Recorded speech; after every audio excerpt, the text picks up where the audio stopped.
14. kole druhej ligy Východ hostila Spišská Nová Ves najatraktívnejšieho jesenného súpera. Líder tabuľky z FC VSS Košice opäť pritiahol vysoko divácku návštevu. Pred dlho očakávaným stretnutím mal domáci tréner veľké problémy so zostavou. Ku Gáborčíkovi a Baranímu, ktorí odišli za pracovnými povinnosťami do zahraničia, pribudli Maródi Boroš, Kováč, Kišák a Zekucia. Jaromír Štefánik po Marotke a restoch v tréningu nastupoval na zápas ako striedajúci hráč. Na ľavej strane obrany zaskakoval Šimon Dunajčan, stoperskú dvojicu tvorili Karol Sedláček s Tomášom Šoltésom. Stredovú formáciu mladíkov si dobre dirigoval najstarší hráč Rado Sirko. V prvom polčase sa hral veľmi opatrný futbal z oboch strán. Hostia mali veľkú podporu v publiku, ale ich fanklub si v prvej časti hry gól nezakričal. Po zmene strán už Košičania prepli na vyššie obrátky a domáca obrana si ani na chvíľu neodýchla. V 54.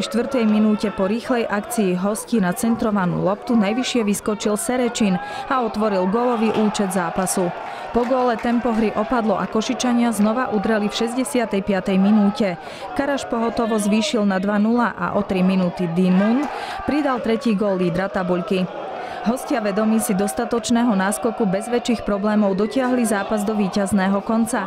Hoci ešte mali zopár dobrých príležitostí, skóre 3:0 sa už nemenilo. 1200 divákov hlavne z pohľadu hostí videlo kvalitný druholigový futbal. Domáci sa snažili hlavne v prvom polčase, ale bez toľkých zranených a chorých hráčov bola aj prehra 0:3 celkom priateľná. V najbližšom kole cestuje Spišská Nová Ves do Dolného Kubína. Nebolo to zlé, chlapci veľmi dobre splnili v podstate to, čo sme si povedali v kabíne, lebo vedeli sme, že s Košicami nemôžeme hrať otvorenú partiu, čiže vychádzali sme z takých dvoch defenzívnych blokov a bolo to úspešné. Škoda, v druhom polčase sme dostali pomerne rýchlo gól a potom už sa tá naša koncepcia trošku rozsypala. Museli sme improvizovať v zostave, ale myslím si, že tí, ktorí nastúpili, nesklamali, podali dobrý výkon. Myslím si, že môžem byť spokojný.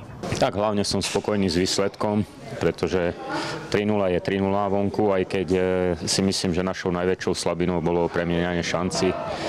Mohli a myslím si, že aj mali sme dať viac gólov, ale taký je futbal. V prvom rade je dôležité, že sme vyhrali, pretože sme hore a chceme tam ostať a s tými nedostatkami, ktoré sa vyskytli v našej hre, to musíme niečo urobiť, aby sme potom v takých ťažších zápasoch to ešte lepšie zvládli.